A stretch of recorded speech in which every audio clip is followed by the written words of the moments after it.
Hey guys, Lens here. So I'm going to show you how to fix the issue if your phone is on the charger and the screen is not turning off. I am going to show you how to fix this issue. Actually it's a settings, so let's head over to settings. You want to scroll right down. You should see the developer options.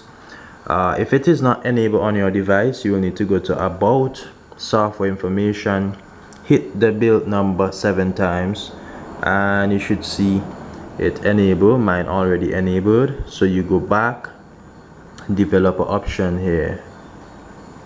And so guys, if you see this option on, stay awake, screen will never sleep while charging.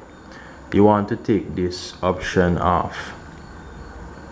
Now with taking this option off, your phone should charge normally and the screen will time out after 30 seconds or after 15 seconds.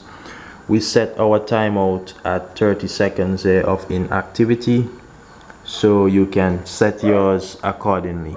So this is how we fix that little issue with the Samsung Galaxy A10 and also for the A20 as well, and this will work for the other iPhones. So guys, my name is Lens. Like, share, subscribe and all of that good stuff.